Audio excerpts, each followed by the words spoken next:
Hey everyone, my name is Colin Tanner. I live in Marysville, Ohio. I'm 17 years old, and I'm a senior in high school. I'm going to talk a little bit about my battle with cancer. I'm a little bit sore from my lung surgery a couple weeks ago. My breathing's a little bit labored, so bear with me.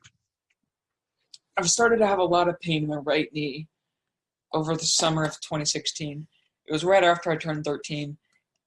I was starting to grow a lot, and I was extremely active in sports and hanging out with friends and stuff, so I thought it was just growing pains from activities and everything. Because I played lacrosse, football, wrestling, I rode dirt bikes, I surfed, I snowboarded, I did everything that I could do.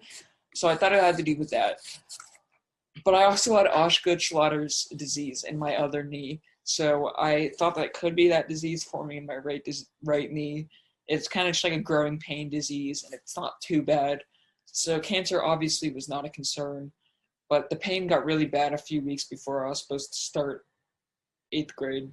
It was a couple days before 8th grade, and I had to go in. I got an x-ray of my knee, and they immediately saw a growth that worried them. They sent me to get an MRI the same day. They called me down right away, and they sent me to the James Cancer Hospital at Ohio State. A biopsy soon followed, and I was diagnosed with osteosarcoma in my right knee and my distal femur. This all happened over a few days span, and we were all in a bit of shock. I attended 8th grade for one day, and then I started chemo the following one day. Chemo was difficult, but it didn't have a lot of bad side effects the first time around. I lost my hair, and I gained a ton of weight from steroids. And then after a month or two of chemo, I had a full knee replacement and partial femur replacement once the tumor started to shrink some. I had over 100 stitches, and I still have a pretty impressive scar. That first year, I also had my first thoracotomy, an open lung surgery to remove tumors from my lungs. After chemo was finished 10 months later, my scans looked clear and everyone thought I was cancer-free. I got to enjoy that feeling for a few months until my next scan, when I learned the cancer had spread to my lungs. It may have been there all along, but if so, it was just too small to be detected by a scan. In osteosarcoma, when cancer does spread from the original spot, it almost always goes to the lungs. The next 3 to 4 years were kind of a blur for me, honestly. I went through 3 main protocol types of chemo and 3 additional types of oral chemotherapy. I had 5 thoracotomies and open lung surgeries, 3 in my right lung and 2 in my left lung. Last week, I had a thoracoscopy, a less invasive surgery to remove a tumor on my left lung. I have had radiation on my right lung and also my diaphragm. I am starting radiation again in 2 days on my right lung.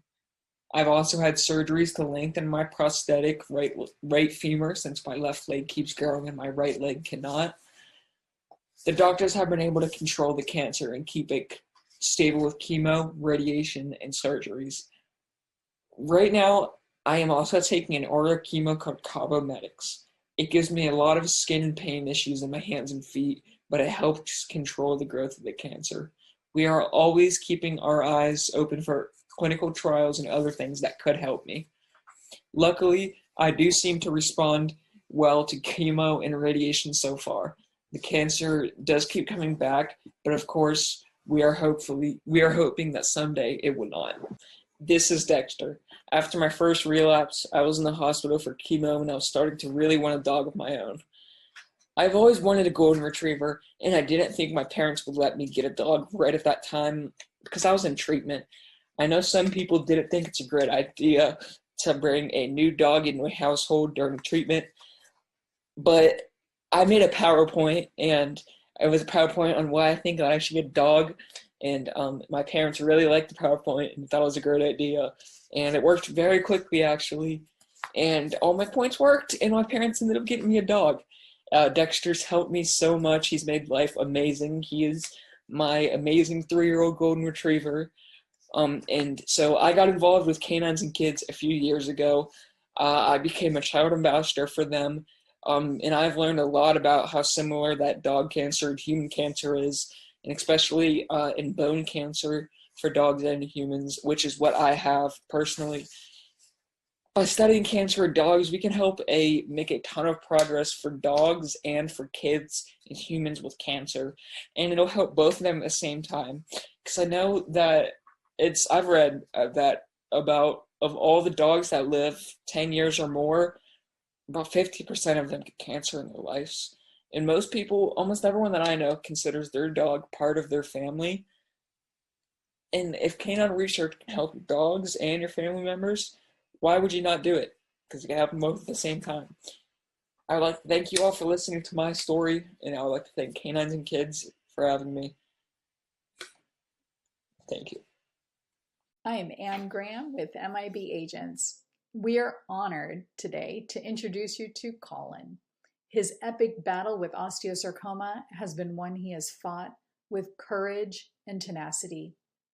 We at MIB Agents look forward to the day when such fortitude and perseverance are not required of any child facing osteosarcoma. Thank you for being here and for using your powers for good to make it better for osteo warriors like Colin. Thank you, Colin, for sharing your story. You and Dexter inspire Phoebe and I to make it better by crushing cancer at both ends of the leaf.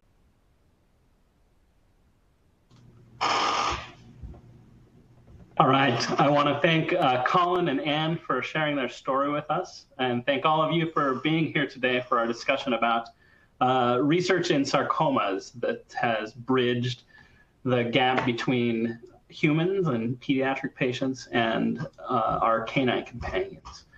I have the honor to introduce to you a friend of mine, Dean Lee. He is a physician caring for children in our transplant unit at Nationwide Children's, but spends a lot of his time as the leader of an OSU, Ohio State Nationwide Children's Initiative in cellular therapies, and that's where his research lies. He was a pioneer in developing ways for expanding natural killer cells, which is an immune cell that can attack human tumors, and I'm excited to hear what he has to say.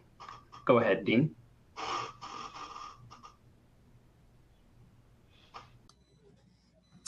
Hi, thanks so much for the opportunity to talk about our work in NK cell immunotherapy for canine osteosarcoma. Appreciate the organizers of the Pause for a Cure Symposium for this opportunity. So I just wanted a couple of disclosures. I serve on the Scientific Advisory Board and have some IP and consulting for Kiotis Pharma, Caribou Biosciences, and Courier Therapeutics regarding their approaches for human NK cell development. Bone marrow transplant has often been considered the original cell therapy. In this approach, we try to increase the amount of chemotherapy and radiation that are delivered to a patient and then rescue that patient by providing a nice healthy bone marrow from a donor. This allows us to deliver higher doses of chemotherapy and radiation than we would normally be able to do without this rescue. E. Donald Thomas is often considered the father of bone marrow transplantation. He worked on this approach in the late 1940s and actually won the Nobel Prize in 1990 for the dog models that he used to establish this. He used an old World War II bunker as his dog irradiator. And as of late last year, last time I did the search, there were over 500 patients on the canine leukocyte antigen and well over 1,000 papers on canine bone marrow transplantation. For humans, this is really an important part of our therapy for leukemias, and you can see in the graph on the right that we perform in the tens of thousands of allogeneic transplants every year, where we deliver bone marrow from a different person, an allogeneic person, we also do 10 or 15,000 transplants a year where we give back that same person's bone marrow in non-leukemia settings, like in solid tumors. In the dog, canine lymphosarcoma is commonly treated by a bone marrow transplant, but we do have a lot of experience in this area. However, what we've learned about transplants over the last 20 years especially is that it's not about the high-dose chemotherapy and radiation. It's actually because you're delivering a new immune system. And that immune system has a lot of different components. In this particular figure, the natural killer cell, or NK cell, is shown in the middle. The NK cell has this direct ability to see and kill tumor cells, but it also has this ability to release things called cytokines, which communicate to all the rest of the immune system to develop a response against the tumor. In leukemia, this is hampered by the fact that the bone marrow is infiltrated by the leukemia and you can't make NK cells very well. In addition, many tumors, including leukemias, suppress the natural killer cells by producing things like TGF-beta, a protein called IDO, and there's a variety of checkpoint inhibitors that suppress immune responses in general. And then we give chemotherapy and radiation and we wipe out every last NK cell that's left because they're very sensitive to chemo and radiation. So this has created an opportunity, we see, that if we could restore NK cell number and function after these kinds of events, we might be able to improve already good therapies to make them even better. We did this by developing an approach for growing NK cells, where we would send a donor to the blood bank, have them collect the blood, just like you would if you were giving a blood donation at the blood bank. We select the white blood cells off of the top of that, something called the Buffy coat fraction, get rid of the T cells because they get in the way a little bit through something called CD3 depletion. T cells have CD3 on them and get rid of them. And then we grow the NK cells to large numbers by stimulating them once a week with these antigen presenting cells that we've engineered to have all the right proteins to stimulate NK cells to proliferate and divide. We can then infuse that as a fresh product or cryopreserve it and infuse it later, which is really important when we start talking about getting to a universal donor product. These NK cells are very potent in recognizing cancer, and we've shown that they can recognize and kill lymphoma, multiple types of leukemia, including AML, solid tumors, including neural crest tumors like neuroblastoma, and bone tumors like osteosarcoma, and carcinomas in adults, melanoma, colon cancer, pancreatic cancer, breast, uterine, brain tumors, almost every kind of cancer that you can imagine, we've been able to identify ones that are sensitive to NK cells. So this is these little NK cells interacting with a brain tumor called ATRT, and you can see that once they've decided that this is a bad tumor, it's really a matter of seconds for them to release the granules of perforin and granzyme that are necessary to pop a hole in the cancer cell and make it die. So in the humans, we've completed now several clinical trials with our feeder cell IL-21 expanded NK cells. We've treated about 80 patients in total. A couple of dozen patients in matched transplant settings for myeloid malignancies, a couple of dozen patients in haplotransplants, and a couple of dozen patients outside of the transplant setting in patients who have very resistant and refractory leukemia to try to get them in remission so that they could be eligible for a transplant. And in this setting, this is where we're delivering the NK cells right after chemotherapy to try to help restore NK cell function. And then we've also tried a couple of trials, one that's been completed, where we've grown the patient's own NK cells and delivered those back. In this case, actually infusions into the brain for patients with brain tumors. The problem with autologous NK cell therapies is that it takes a long time to grow these cells, and the autologous NK cells are not quite as effective. The allogeneic ones also take a while to grow and identify the donor. So what would really be ideal is if we could identify the ideal donors of NK cells and grow banks of those cells so they would already be ready to thaw and infuse at the bedside, something that we call a universal donor approach. In the transplant setting, when we've given these cells after transplant compared to historical controls, we've seen a decrease in relapse rates from 30% down to less than 10, and overall survival has increased from 65% to almost 90. Adding those NK cells has also made complications of transplant better. We see less GVH and we see fewer viral infections, less BK virus and CMV virus. So in solid tumors, one of the things that we need to do is to overcome the immunosuppression, as I mentioned in the early slide, from something called TGF-beta. And you can see here, this is a wide range of different tumor types and how much TGF-beta they make. In particular, osteosarcoma here and chondrosarcoma, the sarcomas are way on the high end of how much TGF-beta they make. So this is really going to be an issue when the NK cells are given to these patients. Can they actually overcome TGF-beta inside these solid tumors? Well, to address this, a graduate student in my lab, Jennifer Foltz, worked on making NK cells resistant to TGF-beta through this process called TGF-beta imprinting. And here we can see that by doing this, the NK cells now make really high levels of cytokines. And in the dotted line, this is with when you add the TGF-beta, it hardly changes it at all. So they really become resistant to TGF-beta, especially during this first couple of weeks after we do the imprinting. And the reason they're resistant to TGF-beta is because they've lost a particular protein called SMAD3, which is essential for TGF-beta signaling. So applying this now to the dog, we decided we would try this in canine osteosarcoma because it's such a good model for pediatric sarcoma. This is an osteosarcoma in a young adult down here next to the ankle, actually in this case, and this is in the long bone. Sorry, no, this is in the dog, and then on the right-hand side is in a teenager. They have a similar appearance on X-ray imaging. They have similar genetics. They have similar prognosis, and they even have similar complications, such as the metastasis that this has to the lung is usually the main complication for both young adults and for dogs with this disease.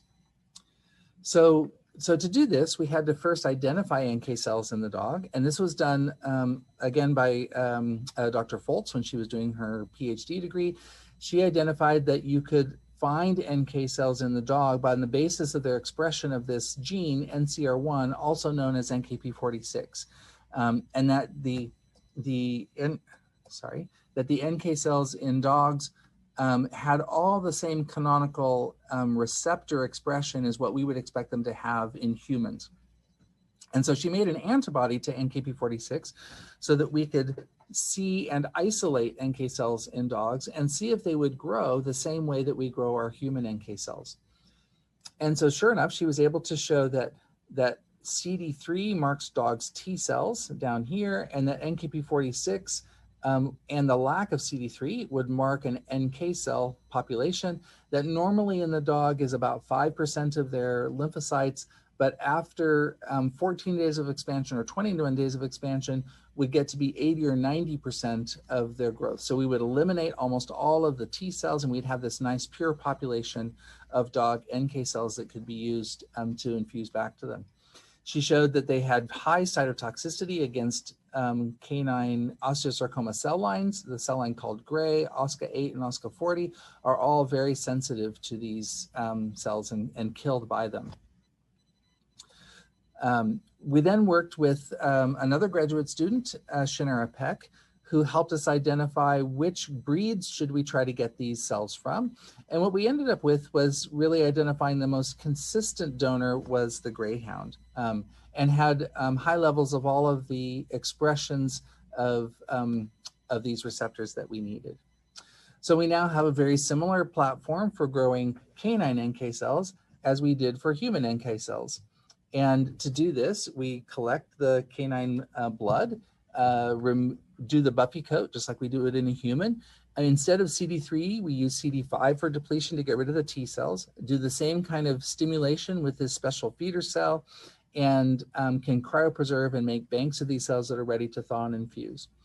We've worked hard to make this a clinically appropriate process for the dog, where we can do it all in a closed system using something called the Miltenyi Prodigy that has all these tubing sets and bags and culture chambers that keeps it all nice and sterile.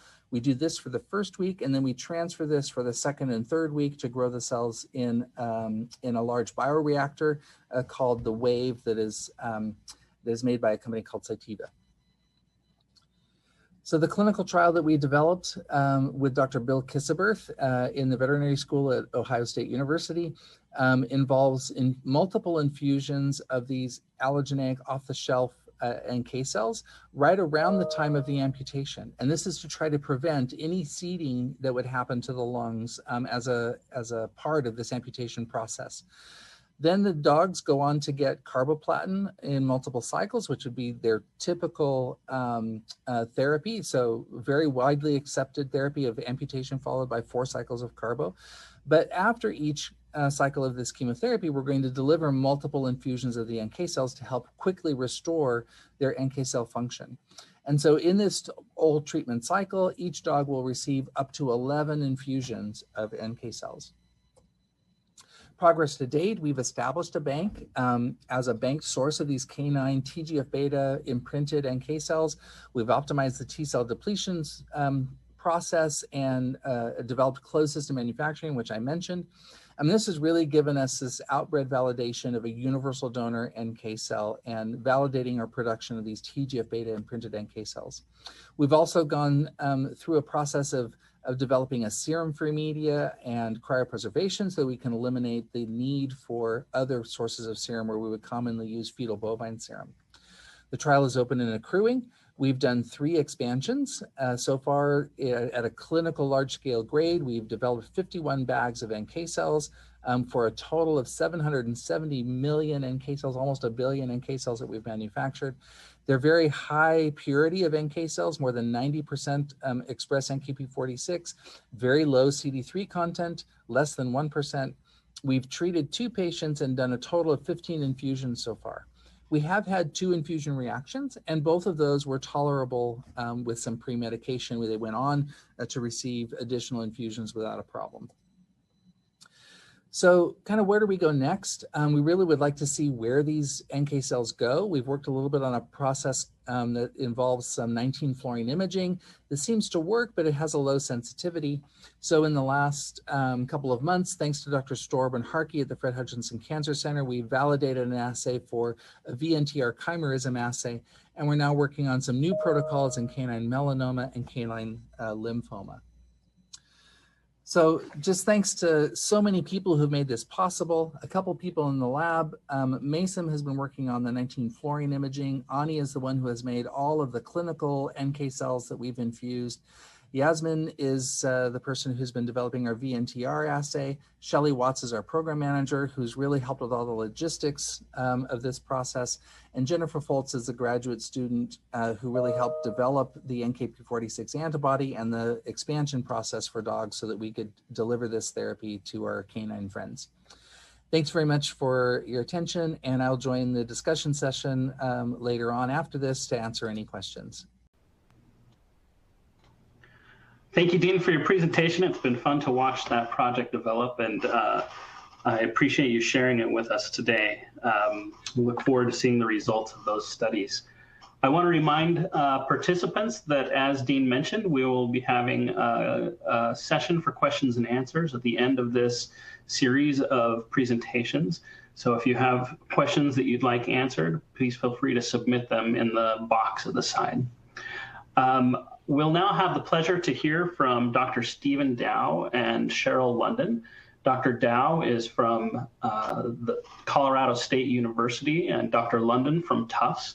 They've been working together for several years now on immunotherapeutic approaches to the treatment of several different types of canine cancers and have been great collaborators with our Children's Oncology Group and other pediatric-based oncology clinical trials organizations. So we'll be delighted to hear some updates on some of the work that they've been doing.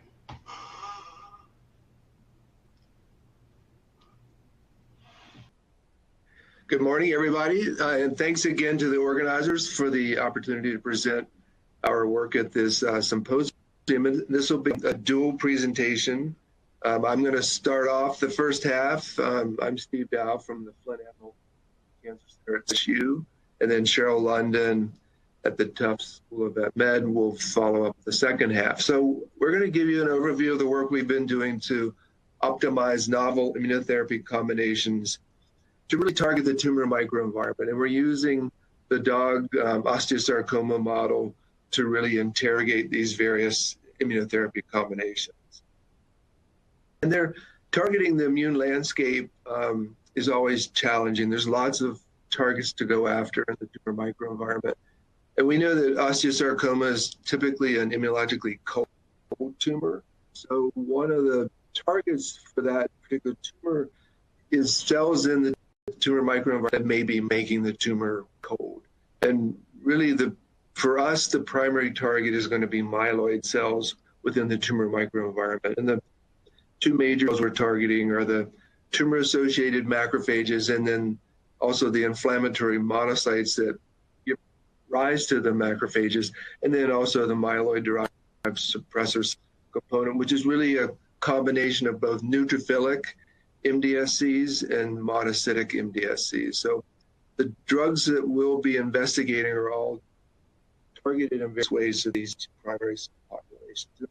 And our hypothesis would be that if you can either deplete these cells or somehow alter their function, that in turn you could reverse this immunologically cold tumor microenvironment that's typical of osteosarcoma and make the tumor then more susceptible to other immunotherapy combinations. So the first aim of the studies, and these are studies funded through the Moonshot Initiative at the are to evaluate these tumor microenvironment modifying immunotherapies in the setting of chemotherapy-resistant macroscopic tumors. These are tumors that have spread to the lungs, and they can be visualized and measured using conventional chest radiographs. So the immunological targets that we're going after include the 6 that I've listed here. And I should point out that in most instances, we're trying to repurpose already approved drugs so they can be rapidly advanced to the clinic. You'll see drugs on this list that are used for a number of other diseases, but we and others have screens of these already approved drugs that identified several that have really attractive and in some cases quite potent immunological activity. Primary targets include the CCR2 molecule, which is a receptor expressed by inflammatory mods in which they need to be recruited to tumors. And the drug we're using to target that is losartan, which is an angiotensin receptor blocker, and we published a study last year indicating that losartan has off-target effects. Not only does it block the angiotensin receptor, but also antagonizes signaling. We're also targeting VEGF receptor and FLT3, and that's an approved drug for dogs. It's a tyrosine kinase inhibitor, which is used to treat some cancers directly, but we think it also has these immunological off-target effects, which makes it interesting to us. Targeting also GP130, which is important for IL-6 signaling, another canine approved drug, oclacitinib, which is actually a drug used widely by dermatologists, but we're using it again because of its immunological properties. Another target is the CR1 and 2, which are important for IL-8 signaling. And this is a drug, latorixin, which is in late stage development for a variety of human cancers. It's not approved yet, but is a drug very closely related to reptorixin, which is approved. This is a drug that's likely to make it to the market soon. I should point out that all 4 of the drugs I've just talked about and the 6th drug are all orally available. We've also used a conventional cytotoxic chemotherapy drug, doxorubicin, to induce antigenic cell death, liberating tumor antigens. And then the final drug is propranolol, which is, as most of you will know, is an old beta blocker, beta adrenergic signaling. And there's a number of recent studies that indicate that adrenergic activation is really important for mobilizing MDSCs and also stimulating their function. So the strategy we're using here is to conduct rapid screening pilot studies in relatively small numbers of dogs, 5 to 10 animals per group, again with measurable lesions, so that really the outcome here is whether the measurable lesions can be altered in some way. And if the treatments don't pass this hurdle, then they don't make it to the second phase of these trials, which is really investigate these drugs in a adjuvant setting.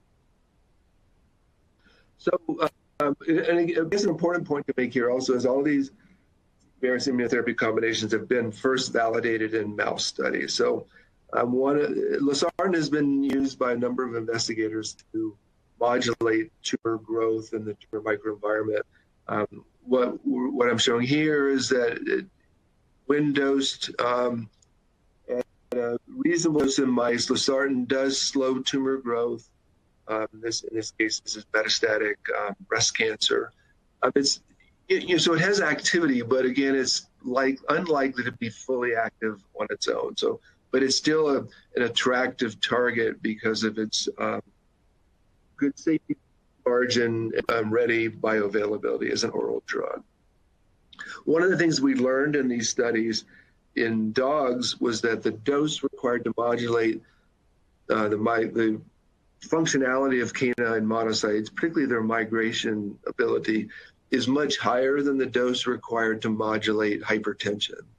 So the off-target effect requires a 10x increase in losartan dosing, but importantly, this dose is also still well tolerated. So we've not seen any evidence of hypotension or other significant adverse events from these really high doses of losartan. So this 10x dose of oral losartan is active in terms of blocking monocyte migration and also increasing the concentrations of CCL2, which is the ligand that binds to the CCR2 receptor, which is being targeted. So we actually conducted 2 trials in dogs. One trial with high dose losartan and another with the low dose or the conventional dose in combination with the drug tosiranib, the tyrosine kinase inhibitor. And what I'm showing you here are results of the first study with low dose losartan, where we really didn't see any evidence of significant biologic activity in terms of tumor regression, compared to the high dose losartan, where we do see 4 animals that really met the criteria for partial responses, which is, I should point out, was actually a really important endpoint because this tumor is very refractory to any conventional treatments that are attempted in the past. So once dogs go through adjuvant chemotherapy and develop lung metastases, there really are no good options. There's nothing that's been to date shown to work, and the dogs typically have a survival of about 2 to 3 months. So we're certainly very encouraged to see actual overt lesion regression in these dogs. This is one example here. This dog was actually had to be euthanized because of another disease, but we were able to go in and look at the lesion in the lungs. You can see it's largely replaced by inactive stroma with very few living tumor cells. And you can see the tail, the survival in dogs based on whether they're getting high or low dose losartan. So I'm going to give you the sort of the overall study calendar for dogs with osteo, and this is the protocol will be followed. And then I'm going to just give you the results of the first trial, which was the combined losartan or tosiranib, which is the canine equivalent, showing that we see significant activity in animals with high dose losartan in terms of numbers of partial responses. There's an overall clinical benefit of 40% in all these dogs. And just one last point to make here is that the progression-free survival is not different between these groups, which is a little bit odd or unexpected. But I think the reason is because the first several animals that we enrolled in this trial actually got cherry grafts at 2 weeks instead of the typical 4 weeks. And in several of these dogs, we actually saw what appeared to be tumor progression was in terms of increasing lesion size, but in retrospect, it was likely pseudoprogression due to increasing inflammation around the tumor. The point being is that these early biomarkers of apparent tumor change in size, for example, should not be used as biomarkers to establish tumor progression, because all of the dogs where we saw pseudoprogression actually then regressed and continued to have longer survivals. So I'm going to stop there, and I'll hand it over to Dr. London, who will take you through the rest of the trials that have been Thank you, Steve. So the next trial really revolves around two targets that really came about from joint work done in both dogs and in people. So a couple years ago, work led by Chankana and Melissa Paoloni identified IL-8 as a prognostic indicator in dogs with osteosarcoma, where high levels were associated with a negative prognostic outcome, essentially. And more recently, there's some data that has been associated with dogs with osteosarcoma showing that IL-8 levels are high in dogs compared to matched normal controls. So certainly IL-8 turned out to be an important player in the realm of outcomes with respect to dogs with osteosarcoma. And concordant with this data that generated by Dr. Ryan Roberts, who showed that elevated levels of IL-8 and IL-6 were associated with metastatic lesions in the lung in human patients. And this was based on qRT-PCR data. So really there was an axis of IL-6 and IL-8 signaling that seemed to be important in outcomes with respect to both dogs and people. Around that time, there was a company called Dompe that was developing IL-8 receptor inhibitors, and these inhibitors really targeted both of the IL-8 receptors, CXCR1 and CXCR2, with the goal of modulating the axis of essentially the tumor cells themselves that sometimes express these receptors, as well as the monocyte and macrophage populations that are modulating the microenvironment. And there are two drugs in this class made by Dompe. One is riparixin, and the other one is laterixin. And laterixin actually has a much longer half-life when given orally.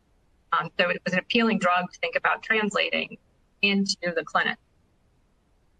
Some additional data that was generated by Dr. Robert and in collaboration with our laboratory showed that if you co-block, essentially co-inhibit GP130 signaling or IL-6 signaling and IL-8 signaling, it really blocks lung seeding in mouse models of osteosarcoma. So this is an example where you can, if you target both at the same time of lung seeding, you can really prolong survival of the mice.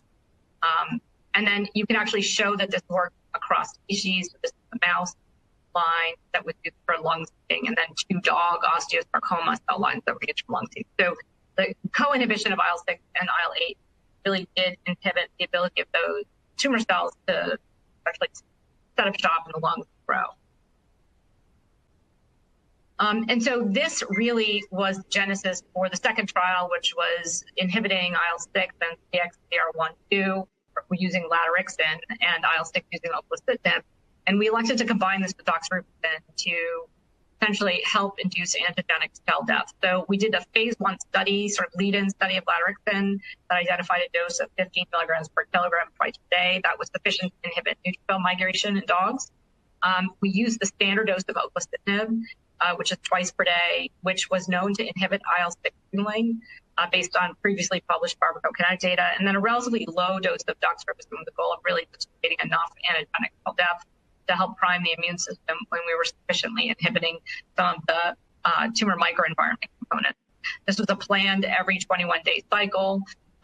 So doxorubicin was given every 21 days. These were given continuously, but unfortunately, all of the dogs entered into the cohort had pretty rapid progressive disease. That's the first retect. So we immediately closed that cohort down. And that led us to really the next cohort, which was the combined losartan, laterixin, tosarenib cohort. And this really arose really as a joint effort between Steve, myself, and some of the foundational data that was driven by Ryan Roberts' work and others with respect to the role of IL-8. And we sort of hypothesized as we were working together that we were getting good activity with tosarenib and losartan, but that there might be an escape route for some of that immune microenvironment by virtue of IL-8 expression. And so we elected to add laterixin into that combination. And that really has been a place where we've seen improvements in outcome. Where we're still early days, so we've only enrolled 6 patients to date in the cohort, but it's been actually quite encouraging. We've had 2 partial responses, 3 stable disease, and 1 is too early for assessment. But these are the survival times per day, basically by days. What you can see is essentially everybody's still alive. and we have dogs that are out several months. And we're getting really patterns of really nice stable disease, which you can see here. So this was at the outset of treatment, and this is 2 months later. Here are two of the lesions that are just slightly smaller, and many of them are just sitting there. Sometimes the smaller ones tend to go away. This is a pattern that we've seen throughout all of these patients. And then here's another example of where we actually had a complete response of a lesion in one of the dogs over time. And you can see that within a couple of months of treatment, this was actually by 2 months of treatment, one of the lesions had completely resolved, with some others still being there and smaller. So this current trial with the combination of losartan, ladderixin, and Endocertinib is looking quite promising right now. Okay, so we are now finishing up the third trial and plan to finish enrolling a total of 10 dogs. And then trial 4 enrollment is ongoing at Colorado State with a plan to enroll 10 dogs using propranolol instead of ladderixin. And I think what you can see from the work that we've done is that we actually have some very promising results using losartan toceranib as the foundation of our immunotherapy strategy. And the nice thing about this is both losartan and toceranib, as you mentioned, are already approved drugs that are easy to get. And importantly, at least with respect to toceranib, there's a human counterpart, as was mentioned, that can be readily incorporated. So our goal is to really take the last 2 studies, finish enrolling and following those patients out to evaluate their outcome, and then doing an analysis of the correlative biomarkers, which include use of the new Canine IO nanostring panel on the PBMCs that we have collected to see if we can identify changes in PBMC gene expression patterns that are associated with outcome in our patients, as well as assess plasma cytokine expression. And we're also doing some correlative work associated with circulating tumor DNA from the struct tube that we collected cell-free DNA from. And then lastly, really our goal is to perform a prospective study in dogs with osteosarcoma using one of the triple drug regimens alone or in combination with carboplatin chemotherapy. And the decision about what sort of third agent add in that triple drug therapy will be made once we have finished both the biomarker assessments and the last 2 trials.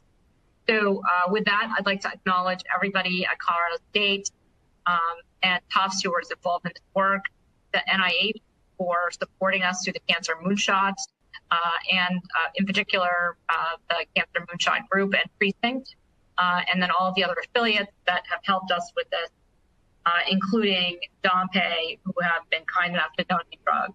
The other thing I would mention is that this work really has been a collaborative endeavor, and I think with a number of stakeholders in the field, and including our people who work on the human side, Bryan Roberts, who some of his data really foundationally helped contribute to at least the most recent drug treatment regimen where we've seen the most activity. So truly a team-based effort. Thank you. Thanks, Cheryl. It's been fantastic to be a part of that team and to see that data develop as well. I think this is a great example of how ideas and thoughts have worked their way back and forth, both from bench to bedside and from human to dog. And I'm excited to see where those trials are going. Next, we'll have the opportunity to hear from another human and veterinary collaborating pair. We'll get to hear from Amy LeBlanc. You've heard from her already during this conference. She is the director of the Comparative Oncology program at the National Cancer Institute and has overseen the Comparative Oncology Trials Consortium now for several years. They've been the sponsors and the organizers of several of the trials that you've seen over the last few days. Her personal interests, though, have long been those of imaging and different ways that we can image different cancers. And she's been working together with Dr. Alex Huang, who is a professor of pediatrics at Case Western Reserve University in Northern Ohio. He has a particular expertise in immuno-oncology and molecular mechanisms of immune sensitivity, and has been collaborating with Dr. LeBlanc on some imaging studies that they'd like to share with us today.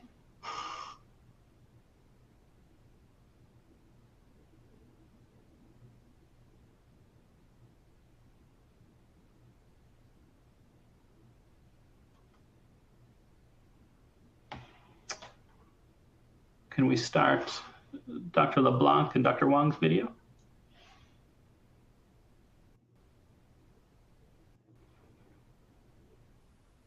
Well, good afternoon. My name is Alex Huang. I'm from Case Western Reserve University School of Medicine, professor of pediatrics. My pleasure to have this session with Amy LeBlanc from NCI to discuss a emerging new compound that we're trying to test to boost immune responses in osteosarcoma. The compound's name is BG34200, and we're targeting myeloid functions within the tumor microenvironment. Osteosarcoma obviously is a well-known entity to this group. It's the most common malignant bone tumor for pediatric and AYA population. Metastatic disease occurs frequently, and unresectable pulmonary metastatic disease has very poor outcome, and so it clearly presents as a unmet clinical need. Now, in our field, historically, we have focused primarily on tumor intrinsic vulnerabilities within the biology of the cancer itself in terms of genetic alterations and cell cycle progression, protein synthesis and metabolic pathways, as well as nutrient responses and stress. And these are common flavors of chemotherapy, surgery, and radiation. However, recently we have continued to really understand more on the complexity of the tumor itself. They includes tumor extrinsic vulnerabilities, and I will focus today primarily on our efforts to create new opportunities for understanding and mediating immune suppression, invasion, and resistance as a pathway to treat cancer. Within the tumor microenvironment specific for osteosarcoma, tumor cells are obviously composed as part of the tumor mass. However, it also contains myriads of host-derived elements, including angiogenesis and stromal development, and in particular to today's conversation on hematopoietic immune cells that infiltrate the tumor microenvironment, specifically the myeloid cells that encompasses macrophage, dendritic cells, and myeloid suppressor cells. And different than adult tumors, many of the pediatric tumors, osteosarcoma being a prototypic type, they had relatively few immune T-cell infiltrations as compared to adults. However, pediatric tumors by and large has higher degree of myeloid cell infiltrations, as denoted here in CD68. Clinical observations have shown that increased infiltration of macrophages and dendritic cells, part of the myeloid hematopoiesis, is correlated with poor clinical outcome, suggesting that these cells function to suppress the host response to eradicate the tumor, and somehow by targeting these myeloid cells might be a potential vulnerabilities that we can exploit. So within the hostile tumor microenvironment, either at the primary bone tumor site or in metastatic sites such as the lungs or elsewhere, the tumor itself does not exist de novo. However, it also connects with a variety of different cells, including tumor-associated macrophages, denoted here as an M2 macrophage, and regulatory T cells and other cellular components derived from the hematopoiesis. And today we'll focus on our recent effort trying to target and convert the functionality of these tumor-associated macrophages from a tumor suppressive, immune suppressive phenotype to a inflammatory phenotype. So what is BG34200? It is a naturally derived compound that's isolated from the outer shell of oak brand, and is purified by a variety of purification methodologies. When purified, it's highly water soluble, and BG34 derives from the structural component of beta 1,4 and 1,3 linkages of the sugar moiety.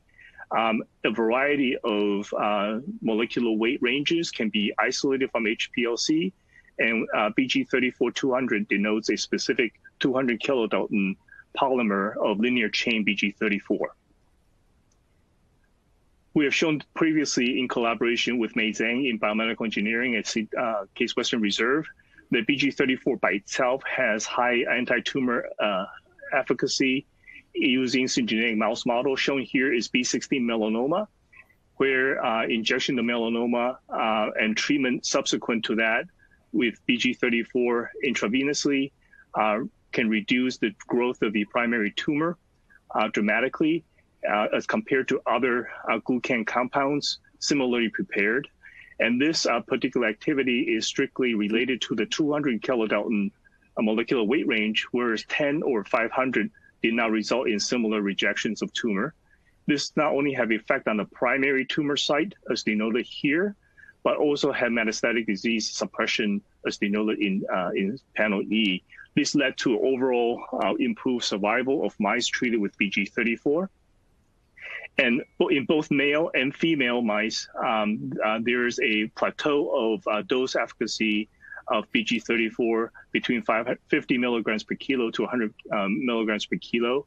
And this is, again, showing a dose response when the dose can be given repeatedly over a course of a week with the minimal toxicity in terms of hematologic parameters. We have applied BG34 in the treatment of syngeneic mouse model of osteosarcoma using K7M2 as a model system. Shown here is a tracking of the metastatic disease using luciferase imaging, showing that after 2 months of IV injections of osteosarcoma K7M2 cell lines and start treatment with BG34 weekly, a week after inoculation of the tumor, we can eradicate pretty much the entire population of pulmonary metastatic disease in this particular model. And when we perform high-dimensional multivariate flow cytometry analysis, we show that BG34 specifically solicited in a dose-dependent manner a population of myeloid cells that are mobilized from the bone marrow, as well as can be isolated in the tumor microenvironment, suggesting that BG34 interacts somehow directly with these myeloid cells to change its function. And this is correlated with the inflammatory chemokine and increased T-cell infiltrations and cytotoxicity of the resultant T-cells. In vitro, in macrophage under M2 polarizing conditions, BG34 reduces the amount of arginase 1, one of the markers for M2, as well as other phenotypes associated with M2-like macrophages, and conversely increases the M1-like phenotype, which is not shown here. In terms of pharmacokinetics, when you label the BG34 with a fluorescent marker AF647, what we see is that upon injections IV of BG34, we can pick up accumulation of the fluorescent molecules, signals within the lungs, as well as the spleen, bone marrow, and the tumor microenvironment within 24 hours. And this uptake of the fluorescent signal is dependent on the expression of CD11B in the host hematopoietic cells, as the 11B knockout mice fail to accumulate this signal, suggesting CD11B molecules is important for its uptake. And upon in vivo injection into a tumor-bearing mouse, we can see the signal accumulate within the tumor microenvironment itself 24 hours after IV administration. And within the tumor microenvironment, if you look carefully, you can actually see inclusion of BG34 within a CD11B positive cells, as well as some of the CD11B positive, CD11C positive dendritic cells. And in fact, what we saw, to summarize, is that BG34 administration upon 11B binding induces a tumor from a cold tumor into a hot tumor comprised of an increased T-cell infiltration and cytotoxicity, resulting in tumor rejection. We also show that BG34 itself can be active against canine osteosarcoma cell lines, shown even though the BG34 itself does not have any direct limitation to proliferation in vitro against canine osteosarcoma. However, in vivo in the immune deficient mouse, that still has myeloid function. Injections of BG34 can dramatically reduce the amount of canine osteosarcoma metastatic disease in the lungs in terms of the number of tumors in the lungs and average size of the lung nodules and overall tumor surface that occupies the lung tissue. And this can be also validated using a marker specifically for the canine osteosarcoma using RT-PCR. So I'll hand over to Amy about some of our emerging work in terms of clinical trial concepts using BG34 in canine. Amy? Thank you. Thank you. So I can say, again, my name is Amy LeBlanc from the NCI Comparative Oncology program, and we are incredibly excited to partner with Alex on this concept. It's no surprise to this audience that, again, as alluded to earlier in our meeting, that there are very strong comparative molecular features that are shared between humans and dogs, and also within the tumor microenvironment of the primary tumor, but also in metastatic lesions, we see similarities that are really exciting opportunities for future study. And so we know that dogs have a complement of immune targets and have good characterization of their immune cells that support these types of concepts, and to help validate these mechanistic opportunities between canine and human osteosarcoma patients. So not only do they share similarities in the peritumoral localization and infiltration of immune cells, we know that, again, those infiltrates in metastatic tumors appear to be higher than their non-metastatic primary counterparts in both species. So a really exciting opportunity to take this concept forward into a canine clinical trial. And so I'm really pleased to announce to everyone today we have COTC-029, which is going to be a pilot assessment of BG34-200 in metastatic canine osteosarcoma. And broadly speaking, the study has 3 objectives. The first and probably most important objective of this trial will be to define the comparative immunological response to BG34-200 in pet dogs with naturally occurring metastatic osteosarcoma through serial interrogation of really key biologic samples, tumors, their draining lymph nodes, peripheral blood mononuclear cells, and bone marrow. We also are planning to apply molecular imaging to assess the metabolic tumor response and any inflammatory infiltrations that may change during therapy around metastatic lesions. And of course, critically important to look at tolerability of the compound in our patients and to really think critically about a potential efficacy signal when we apply this therapy in our patients with metastatic disease. So here's the proposed trial schema. So lots of X's on this grid, and really that just drives home the fact that what we're planning to do is a lot of very careful assessment of safety and tolerability using clinical hematologic and biochemical monitoring and careful assessment of how dogs are feeling and how they're tolerating therapy, but also by very carefully interrogating these biologic samples that help us define the immune response.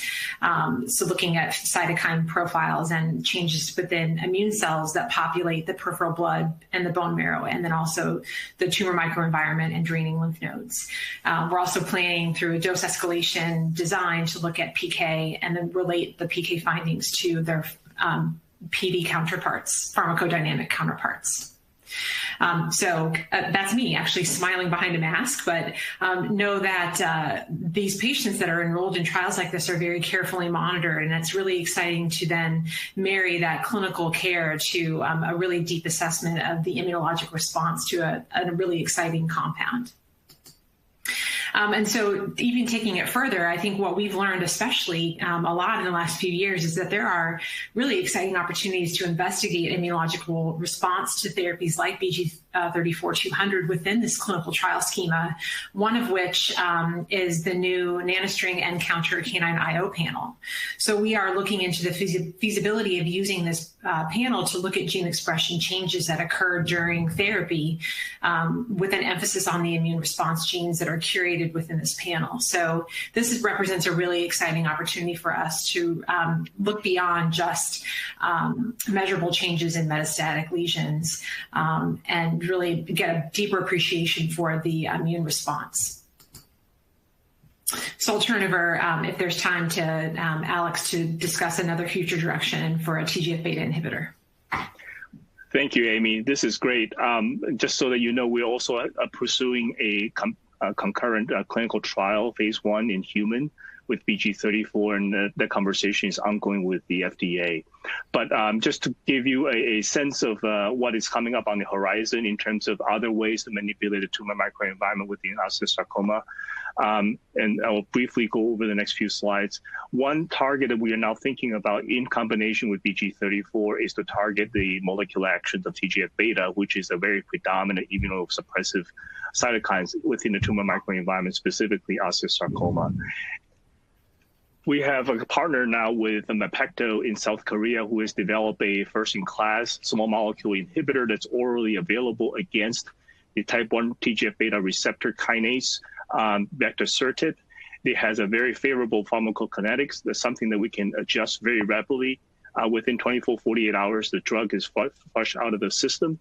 What we show is that using syngeneic osteosarcoma model, that vectorsertib has a very potent effect in inhibiting phospho-SMAD2 downstream of TGF-beta receptor, and at a 10 to 30 nanomolar dosing range. And this is also applicable in a variety of different osteosarcoma models, both in mouse models in this case, as well as in human.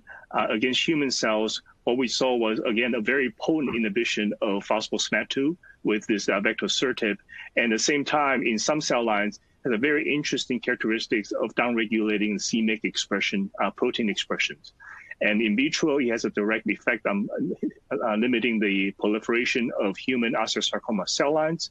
And in vivo, against syngeneic mouse models of osteosarcoma, such as K7M2, this orally given vectorsertib has a potent inhibition effect against in early onset of osteosarcoma, day 7 after tumor inoculation, as well as in a very delayed onset, where the drugs was given 28 days after inoculating the tumor and still has a very potent effect in this syngeneic mouse model. Against human mouse model, human models in NSG mouse, again, TGF-beta inhibitor has a very potent effect when it's given early, in this case, after tumor inoculation, as well as a very late rescue attempt, which we are able to prevent the death of these NSG mouse bearing human osteosarcoma even as late as 2 months after inoculation, and it has a very potent suppression effect. So just something to keep on the horizon, and I just want to thank you again for this opportunity to talk about the BG34 and potential upcoming other molecules that are aimed at changing the microenvironment of osteosarcoma. And here are the acknowledgement slides, and I will give it back to Amy of our acknowledgement slides. Yeah, so a huge thank you to all the folks within my group and those that we collaborate with outside of the NCI. Very exciting time for us here in comparative oncology to really partner with people like Alex and his team at CASE to really realize the future of what we can do for our patients, both two-legged and four-legged. So thanks again for your attention. Thank you, and we'll take any questions.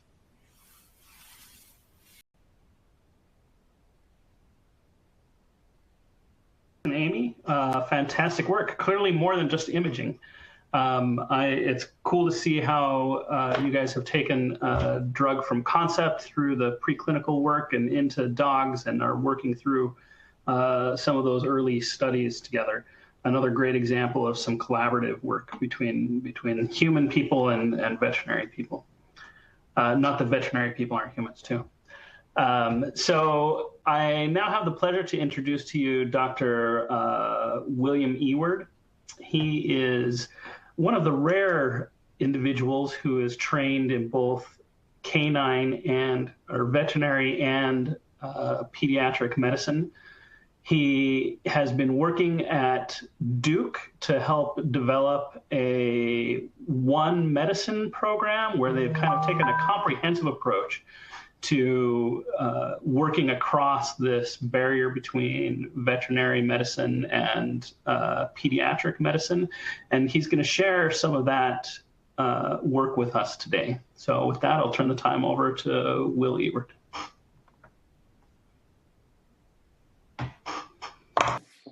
Hello, Pause for a Cure. Thanks very much for having me as one of the speakers. My talk today is called A Dog in the Cancer Fight, Teddy and the Consortium for Canine Comparative Oncology. So like all talks, I think the best talk involves telling a story. And the story of this talk is going to end up focusing around a golden retriever named Teddy and what we can learn about cancer from Teddy, especially how we can unite the problems we face in cancer in people and in dogs. So you'll see Teddy, you may see these two patients here, two of my favorite human and canine patients respectively, and there will be a brief showing by Mr. T, so something to look forward to. So I did start out as a veterinarian, and as I became interested in cancer, I crossed over to what we affectionately call the dark side, the world of human medicine. And I always tell people that I like having a foot in both worlds. I spend part of my time as a surgical oncologist at Duke and part of my time as adjunct faculty at North Carolina State. And my heart is really still with the furry creatures, in large part because they're cuter many times than the human creatures. And you never know what you'll end up doing in the veterinary world, as opposed to the human world, which is much more predictable, but in exchange, there are a greater number of resources more often than not. The reason I do this is to focus on comparative oncology. So what can we learn when we compare cancer in more than one species? And most of what I do involves comparing cancer in humans versus humans in dogs. Now, my area of expertise is osteosarcoma, and I realize there are a lot of different types of people in the audience today. I know some of you are scientists or clinicians, other people not as much. When I talk, I often talk about two of my favorite patients, this girl, Kay, with this osteosarcoma that you can see here in her tibia, and this dog, Sheba, who also has osteosarcoma, in this case, in her forelimb. And these patients both go through the same thing, chemotherapy and surgery. And Kay ends up coming out with this type of reconstruction of her leg, and the cancer's gone, and she is fortunately still alive today. Sheba, like most dogs, even though she goes through the same fundamental treatment, she ends up with a much simpler reconstruction. And of course, most dogs get an amputation, and Sheba, sadly, is no longer with us. So I would tell you that these are two beings with one cancer. Osteosarcoma between humans and dogs is basically the same thing, except we see it much more commonly in dogs. And that's true with all sarcomas. Now, here are some survival curves. And these survival curves are looking at humans with osteosarcoma over the decades. And the survival before chemotherapy, this red line, was very, very poor. And as we discovered the role for chemotherapy, these survival times got better. But what I would point out to you is that the difference between the green line and the black line is almost nil. We've made very, very few improvements since the 1980s. And here's the survival curve for dogs. So we see sarcomas in greater numbers of dogs, and they do much more poorly. In the case of osteosarcoma, if you're a dog, you are almost certainly going to die from osteosarcoma if you're diagnosed with osteosarcoma. So here's a question for everyone in the audience. What things in your life are the same now as they were in the 1980s, if you were alive in the 1980s? Everything has changed. The way we communicate, the cars we drive, the video games we play. I promised Mr. T would be in the talk. Here's Mr. T. I would argue he has not changed. But if you look at the world of medicine, there's almost nothing in this decade that is the same as it was in the 1980s. But with sarcomas, what I tell human patients now is very similar to what they would have been told in the 1980s. And so the question is, how can we do better at this? We cannot accept this stagnation. And so the rest of this talk is going to be about our attempt and our system we have at Duke and North Carolina State to use cross-species comparison to find a better path forward. So here's just an overview of our system. We've got two big resources. One is the Duke Comparative Oncology Group, which is the group of clinicians and scientists at Duke who are interested in the field of comparative oncology. The second thing is the Consortium for Canine Comparative Oncology, or as we call it, the C3O. And what the C3O does is it formally bridges the Duke Cancer Institute and the North Carolina State College of Veterinary Medicine. It allows for different status of faculty between the two schools. It allows for the flow of funds. It provides some common funding mechanisms. And it allows people who treat one type of cancer in humans and people who treat cancer in small animal patients to put their heads together. And one of the resources that I'm going to talk to you about in the coming minutes is a cross-species drug discovery pipeline, or precision medicine pipeline. And as we affectionately call it, the MDH pipeline, for mouse, dog, human. And I'd like to take a minute to explain how the pipeline works. It works like this. So it starts out with patients. And in our case, we are completely agnostic to whether that patient walks on 2 legs or on 4. We want to collect sarcomas from any patient, human or animal. And we've got some pretty weird cancers growing. We've actually got something from a sperm whale growing at present. The first thing we do once we get that tissue is we try to establish it growing in immunocompromised mice as PDXs, or patient-derived xenografts, if you're not familiar with the lingo. And wherever possible, we also establish cell lines that are matched to those PDXs and matched to the patients. We then perform high-throughput drug screening. And we do drug screening not only on the cells from this individual patient, but also on patients of both species with similar types of cancer. We do genomics, usually whole exome sequencing of tumor and normal tissue. We try to draw conclusions about what types of responses we're seeing on our drug screening, and how that relates to the genomics of that particular tumor. And then ideally, we take this information and we return it back to those patients, human or animal, who donated the tissue in the first place.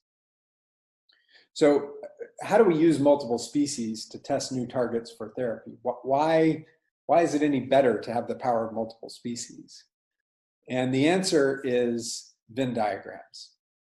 And hopefully everyone loves Venn diagrams as much as I do. This is my favorite. It's always funny telling jokes on Zoom meetings because you can't hear if anyone laughs or not. For me, that's probably good. So here's just an example of some of our Venn diagrams.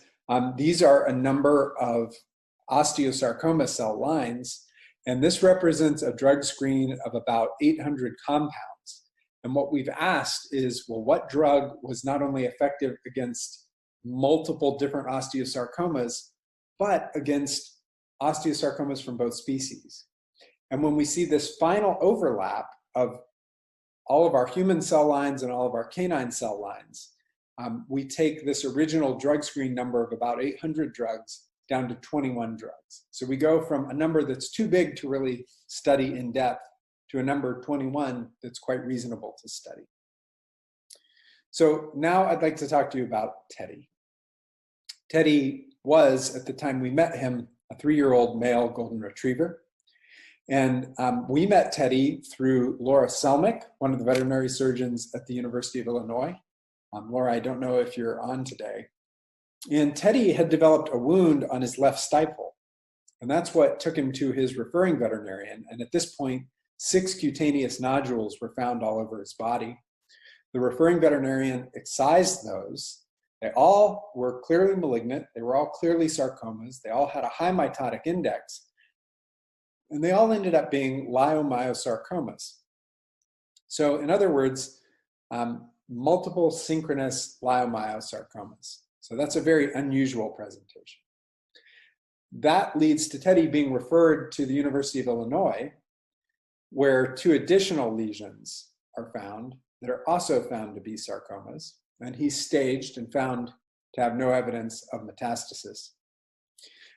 He undergoes clipping of his fur, and a total of 9 lesions are found, and they are all leiomyosarcomas. So what happens next? Well, the tumors are sent to us, and I'll show you more about that pathway. But in the meantime, Teddy has started on systemic therapy with Palladia or Tosarenib, as well as the anti-inflammatory Piroxicam. And his lesions actually regressed within a period of about 2 weeks. So now I'll talk to you about the flow of what's happening with Teddy's visit, and it's visits in quotes, visit in quotes, because Teddy didn't actually come, just his tissue did. So this tissue comes to the Duke Comparative Oncology lab, and then a variety of work outputs happen. So we bank some tumor, we bank some normal tissue, we perform whole exome sequencing, and we start growing our patient-derived xenografts. I like to give credit where credit is due. This consumed basically 1.5 years of Sneha's life. Sneha is now a resident with us. At the time, she was a medical student. One of the things she had to do with every piece of tissue she worked with that came out of a mouse was make sure that it was actually dog tissue and not mouse tissue. So everything I'm about to show you was a lot of work by Sneha Rao. And so the first thing we did is we ran a high throughput drug screen, and we said, well, which drugs are killing Teddy's cancers? And on this plot, what I would direct you to is that here where my cursor is around the 0, that means no killing. -10 means the tumors are actually growing. And as we move up, this is what % of the cells are being killed. So as you can see, most drugs are not doing much killing. There are a very small number that are up here in the 90 to 100% killing range. And when we flesh out what those are, we've created this graph, which is focusing on drugs where there were multiple drugs that all were effective killers. And a couple of different targets come up: heat shock protein, PLK, CRM1, the proteasome, kinesin, and HDAC. But wait, if you're following along with this talk, you're saying, well, Teddy was treated with Tosarenib, and he had a complete response. And Tosarenib is active against VEGFR, PDGFR, and FLT3. And none of those came up. So we had the same thought. That's curious. He had a very good response. And by the way, if you're on the human side of the fence, Palladia is the sort of cousin compound to Sutent. Well, when we flesh this out and we go back and look, there was actually a fairly low % killing against the Palladia targets. You can see these here highlighted. So the best was FLT3, which was still less than 20% killing. So that's a bit of a head scratcher. If we look at some of those higher yield targets, we get these nice IC50 curves. If we look at Tosarenib and Sunitinib, Palladia and Sutent, things are not looking very good. And yet, those are the drugs that Teddy responded to. So now we have to consider 2 possibilities. 1, perhaps the cells we have growing from Teddy are not representative. Or 2, perhaps Teddy's response was related to effects on the stroma or effects otherwise dependent on the tumor microenvironment that we really can't capture in vitro and in mouse work. So we had the opportunity to look into those a little bit deeper. We used whole exome sequencing of the primary tumors, the patient-derived xenografts, and the cell lines. We did drug testing in PDX-bearing mice and investigations of tumor response, as well as changes in the surrounding stroma. And here's what we found. We found there was quite a lot of heterogeneity between Teddy's different synchronous primary tumors, between the PDXs and the primary tumors, and between the cell lines, the PDXs, and the primary tumors. So that presents a real challenge. When we tried Palladia in our PDX-bearing mice, we got very erratic responses, unlike Teddy, who had a very good response to Palladia. And when we look at responses in the stroma surrounding the tumor, we do see some changes, but not really enough to account for such a dramatic response as what was seen in Teddy. But meanwhile, back at the ranch, Teddy relapses. He develops more subcutaneous and intramuscular tumors. And at this point, based on the data we had acquired from our work, we treated him, or I should say they, the good folks at the University of Illinois, treated him with bortezomib, Velcade. And interestingly, he did have a transient response, but eventually the tumors started growing in spite of the bortezomib. And ultimately, as is so often the case, Teddy died from relapsed sarcoma. So you may say, well, you're really ending with a terrible story. Why did you tell me this story? There actually is a lot to learn. And I want to just talk about a couple things on this summary slide. I mean, first, this mouse to dog to human platform is really working very well. And we appreciate all of the people, some of whom are in this audience, who contribute to that. We can use this type of resource for either cross-species drug screening in the abstract, saying, well, what drugs kill all leiomyosarcomas that we have in canine and human tissues, but also for precision medicine approaches to therapy. And we do make a big point of doing what we did for Teddy, which is communicating what we learned back to the treating clinicians, excuse me. But Teddy really represents an example of how dogs can help us much more quickly and much more effectively troubleshoot and understand this quest for precision medicine, this idea that when an individual is diagnosed with cancer, they can get treatment tailored to them. So first of all, there's a faster discovery process because all of this plays out more quickly in dogs than it does in humans. In humans, we're sometimes waiting 10 years to see what happens.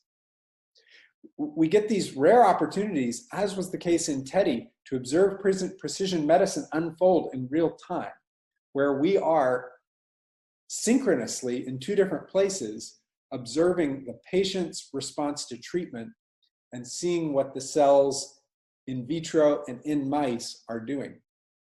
And then lastly, for sarcomas, this gives us access to a much greater numbers of patients.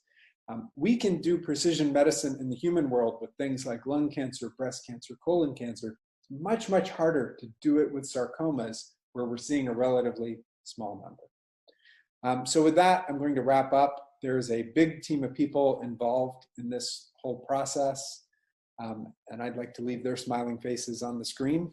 And I look forward to taking your questions. Thank you. All right. Thank you, Dr. Eward. I've long been an admirer of your kind of comprehensive program and approach, and I look forward to talking more about that here in just a little bit.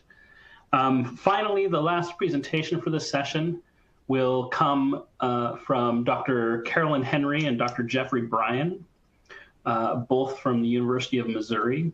Dr. Henry is the Dean of the College of Veterinary Medicine there and has been the past president of the Veterinary Cancer Society and the ACVIM, and has a longstanding interest in canine bladder cancer, bone and mammary cancer, and in comparative oncology and epidemiology. Dr. Bryan is the director of the program in veterinary oncology and has a special interest in PET imaging and other types of imaging for following cancers in dogs and in comparative programs. So he also has done some research with epigenetics and immunotherapies, especially in non-Hodgkin's lymphoma. And we're excited to hear what they have to share with us today. So with that, I'll turn the time over to Dr. Henry and Dr. Bryan.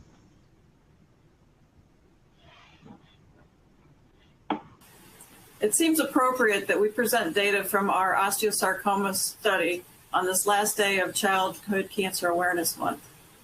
Spontaneously occurring osteosarcoma in dogs is a devastating disease and has been described previously. It has many similarities with the most common type of bone cancer in children and teens.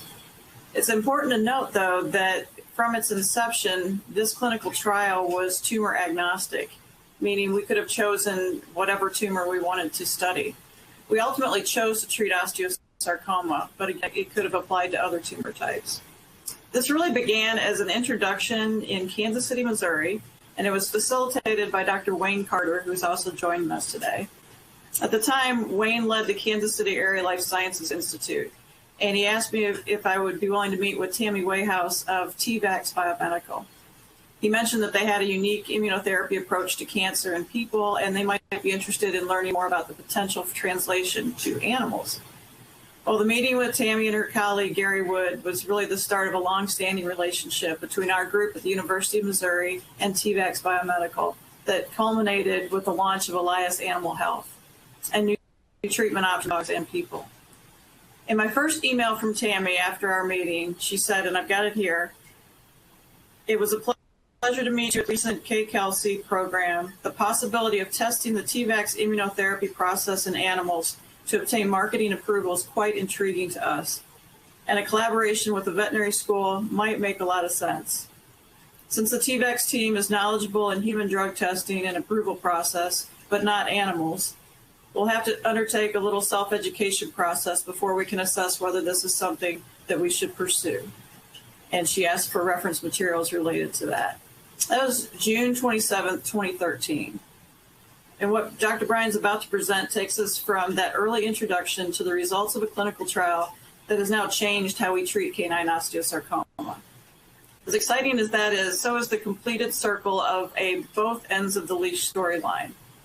The animal health corridor, which is centered in Kansas City, Missouri, is the site of nearly 2/3 of the world's animal health industry.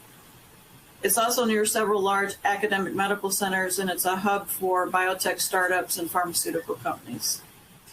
It's this regular networking between human, medical, veterinary, and industry partners that made this type of work possible. And I truly believe that this type of sharing of expertise and innovative thought is the key to accelerating medical progress and discovering cancer cures for people and animals. And with that introduction, I'd like to turn it over to my colleague, Dr. Jeff Bryan. Thank you, Carolyn. I appreciate the introduction. I'm excited to present the results of our trial of Elias immunotherapy in dogs with osteosarcoma. And I'll title this Vaccine-Enhanced Adoptive T-Cell Therapy with Cytokine Boost for Osteosarcoma. I have to admit a conflict of interest that I am on the Elias Scientific Advisory Board, and they have received travel reimbursements and honorarium for meetings. But I'm very excited about the technology that Elias has developed. The protocol that a group of dogs underwent was to undergo surgery to have amputation and to collect tumor material to create a vaccine series that was administered to the dogs intradermally. Following the vaccine series, dogs underwent apheresis to collect their peripheral blood lymphocytes. And then these lymphocytes were activated and expanded ex vivo in the laboratory at Elias Animal Health. These activated T cells were then infused back into the patients, and the dogs received interleukin-2 injections for 5 doses over the following 10 days. They were then followed long-term and did not receive chemotherapy as would be standard for their osteosarcoma tumors. 18 dogs were initially assessed for eligibility in the trial. 4 of these dogs were excluded at screening. 1 dog had a metachronous or a metastatic primary bone tumor in addition to the bone tumor that was recognized, and 3 of them had pulmonary metastases at the time of diagnosis. 14 dogs entered the trial, and all of them received the autologous vaccination. The first dog that then received apheresis and the activated cellular therapy had an unexpected reaction to the cell therapy. It could have been cytokine release syndrome or some other transfusion type reaction, but the reaction severity was more severe than expected, and the trial was temporarily halted, causing 1 dog to leave the trial at that time because it was already enrolled and the trial had been halted. 2 other dogs, developed pulmonary metastasis before they underwent apheresis and also exited the trial with early disease progression. Following the halt of the trial, a 4-dog normal laboratory dog study was performed that allowed us to evaluate the efficacy of pre-medicants to reduce the potential severity of the infusion of the activated T-cell product, and then the trial was reopened. 11 total dogs underwent apheresis and activated cellular therapy. The dog that had the initial reaction did not receive its IL-2 injections in the days following that reaction, so did not receive the full protocol, but 10 dogs did receive the entire protocol. Of these dogs, 2 had disease progression only. 1 had a cutaneous metastasis that spontaneously resolved. Another one developed very late metastasis after 2 years and ultimately progressed to death following the publication of the manuscript describing the study. 4 dogs had tumor progression and death, 3 due to pulmonary metastatic disease, and 1 due to pulmonary, hepatic, and renal metastasis. At the end of the study, the 5 dogs were alive and 4 were disease-free at the time of writing, all of them out past 2 years, none of them having received chemotherapy.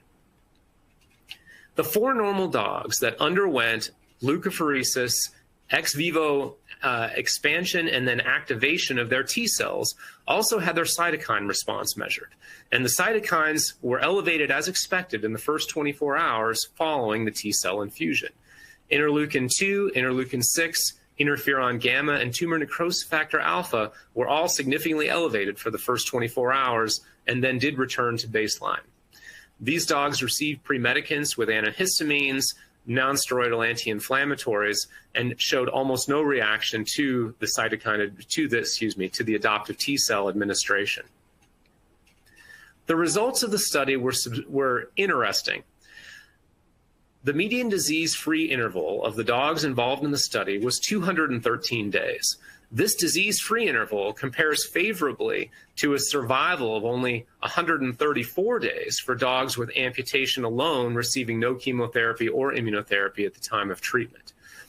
However, the overall median survival of the 14 dogs in this study was 415 days, a substantial improvement over the 134-day amputation survival alone. You'll also note that when you look at the patients that fail due to progression of disease, and then you look at the survival curve, several of those dogs had rather extended survival following the disease progression, which is also not typical course of this disease. And at the end of this study, at the time that the writing occurred, 5 dogs were still alive, again, past the 2-year mark. This study elected to follow outcome of the dogs rather than to look specifically at immune correlative studies in order to identify real clinical benefit to these dogs that had naturally occurring osteosarcoma. One piece of evidence that suggests that an immunotherapy mechanism was indeed in place was the identification of spontaneous second remission of one of the patients. This dog, and unfortunately our PET scan is missing. This is a PET scan done after the dog was determined to no longer have a cutaneous metastasis that had been identified by cytological confirmation of osteosarcoma cells, was then scanned at a later time and found to have no disease whatsoever in its body. The most likely explanation of a spontaneous remission like this is an immune reaction against the tumor cells. This dog went on to live an extended period of time, past 2 years, and never died of osteosarcoma. So the results of the study were surprising and very impressive that immunotherapy alone could benefit more than amputation alone, and in fact, the median survivals compare very favorably with chemotherapy as well.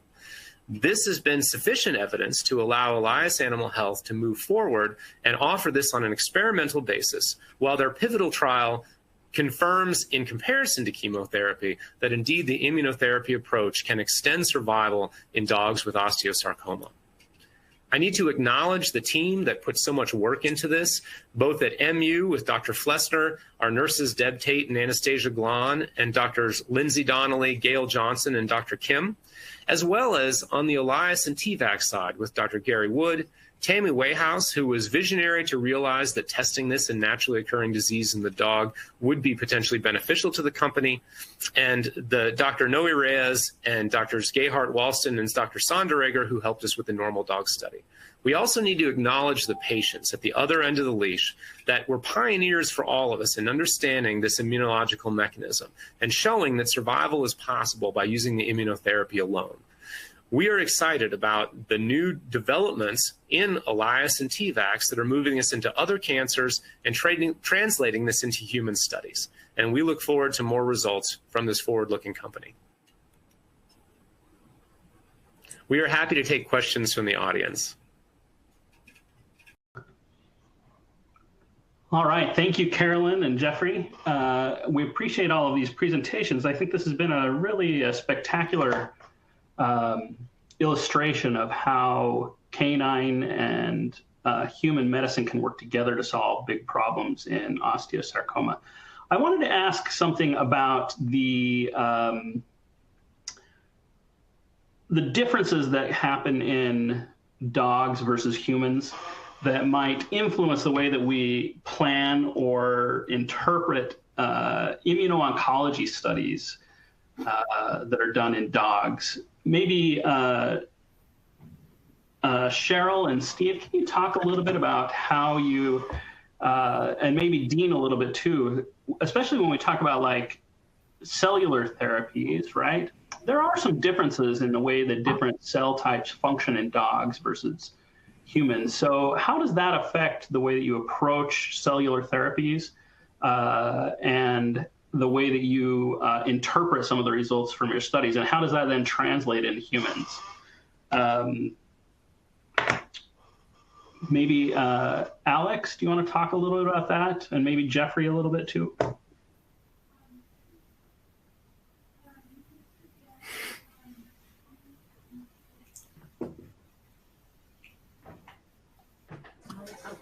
Alex, do you want to talk a little bit about that? And maybe Jeffrey a little bit too?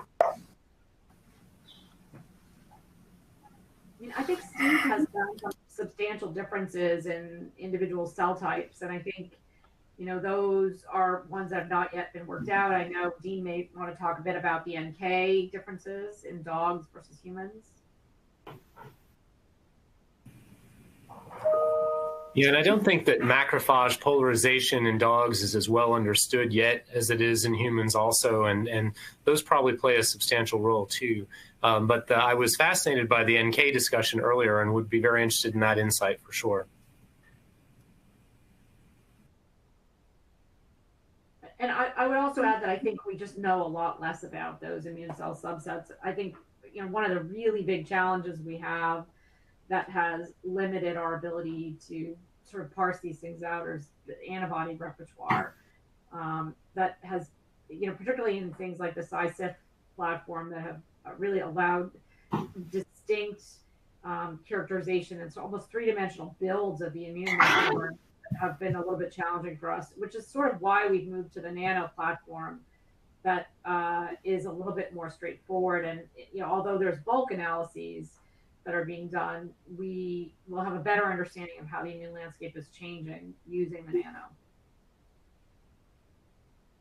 Dean, how has that journey gone with the NK cell studies? Yeah, I mean, it was definitely necessary for us to build our own antibodies to detect NK cells. NK cells was already kind of a small field and not that many people working on it in the dog.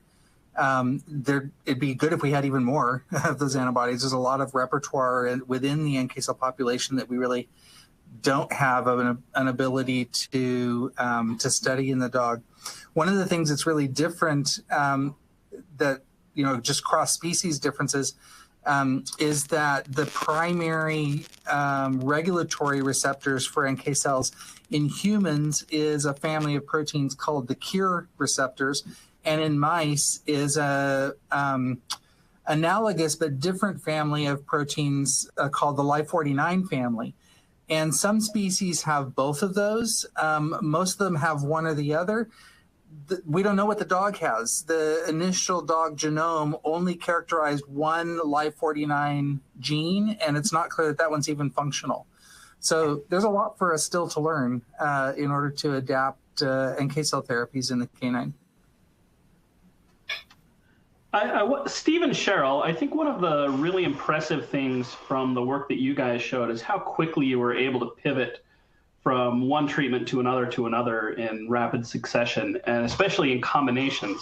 So doing combination drug trials with novel combinations is challenging, often because you need to come up with safety data first.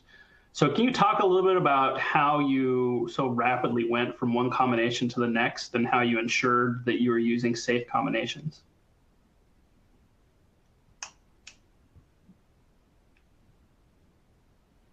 Steve, you want to talk about it?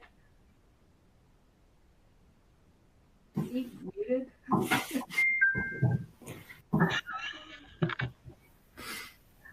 Well, all right, so I'll answer. Oh, there we go. Okay, now I can. There you go. I can hear you. Yeah, I guess one of the strategies we used, I think, was to early on identify drugs that could be repurposed, so we didn't have to go through the long regulatory process.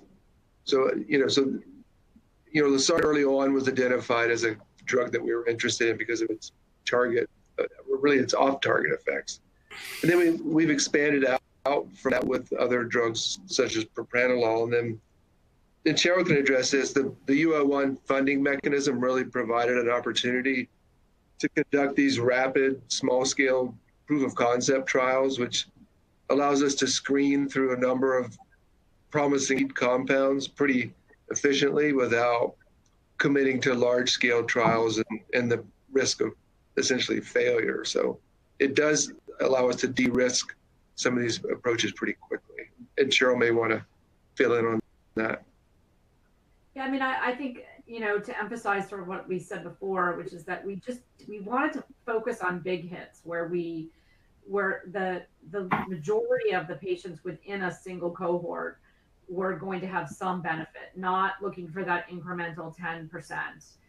There's value in that, but I think for us to move through that UO1 mechanism at the end of 5 years, actually have something that has impact, it was going to require us to really show that a substantial portion of the population was affected. And, particularly in the setting of metastatic disease, gross metastatic disease, which is in canine and pediatric osteosarcoma, particularly in dogs, where it's so rapidly progressive, it's so challenging to get any sort of traction in that setting. If we could show that 30% or more of our patients were benefiting by even just stable disease in a setting where in 2 months, usually they're not alive, that was a big sort of milestone to achieve. And I think, again, it's been an iterative process. We had some things that failed miserably that we thought would look good, and others that, were just sort of random combinations based on what we thought might happen. But I think it was the platform itself that lent itself to that real flexibility.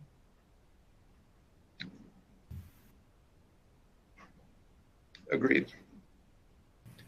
I think that disease stabilization is an interesting thing, particularly when you're looking at immune mechanisms. And that was something that did surprise us in the Elias immunotherapy trial, was that a couple of the dogs that got metastatic disease failed relatively early, but survived a surprisingly long time with really modest disease progression. And obviously, it's a small sample size, small number of dogs, hard to determine anything broadly from that. But I'll be very interested as their pivotal trial moves forward to see whether they see the same mechanism too. And hopefully, with immune mechanisms, we'll see more and more of that, of patients living with disease longer and more comfortably than just dying of disease quickly, which is what we have seen as the norm for so many years. Dr. Eward, as I mentioned, I've long been an admirer of kind of this comprehensive program that you guys have built at Duke. I know it's still kind of early, but I was wondering if you had any really good examples of ways that the things that you've found in the dogs has kind of cross-fertilized into the things that you've found or done in the humans, or vice versa. Yeah, thanks for the kind words, Ryan. And hi, everyone. Good to see everyone. Likewise. Thanks. I think one of the more interesting stories we've had here that we're just starting to get out into the literature is there's this anthelmintic that you guys may know called niclosamide. And niclosamide was invented decades ago. It's got really potent anti-cancer properties, but it's so hydrophobic that it's not really bioavailable. And we worked with a physical chemist to make a new formulation of it through a process called rapid solvent exchange, where basically we esterify the niclosamide till we make a new molecule that's less hydrophobic. And we were getting really good results in vitro and in mice in osteosarcoma, but we're missing this key step to go from what we have in mice to then offering it to humans. So working with Steve Suter at NC State, we started offering this in a pilot trial to a small number of dogs with osteosarcoma, and we've gotten really good results. And I think this is just a type of homegrown trial that you can do with the right collaborative network set in place that inches us forward to offering new things like this in humans, things that you can develop on your own at your university and move pretty far along the translational railroad.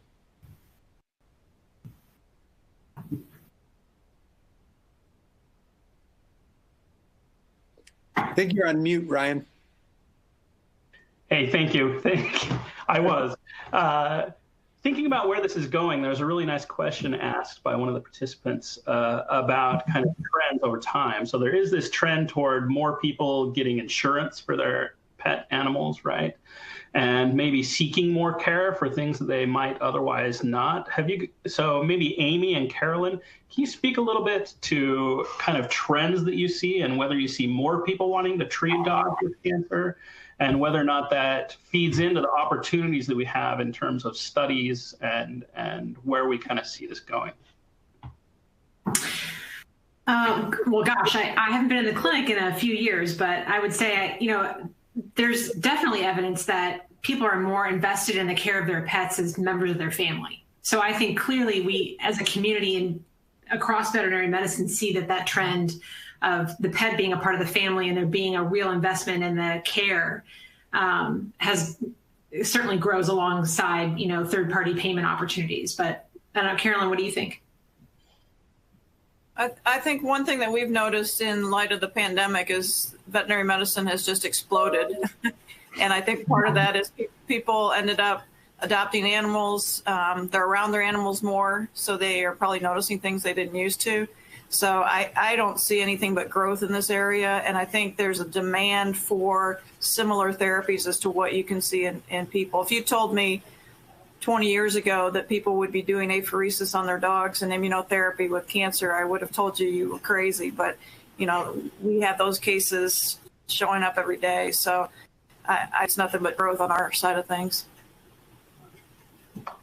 Well, thank you, everyone. I want to thank all of the presenters today for taking the time to prepare their talks and for participating in the discussion. And I want to thank all the participants. I want to remind everyone that there are some fantastic posters out in the lobby if you go to the poster session. So be sure to take a chance to catch some of those posters, and you can have opportunities to interact with those presenters as well through the chat function. So this will be the end of this session with one more session to go. So thank you, everyone, for participating, and we'll see you around. Thanks.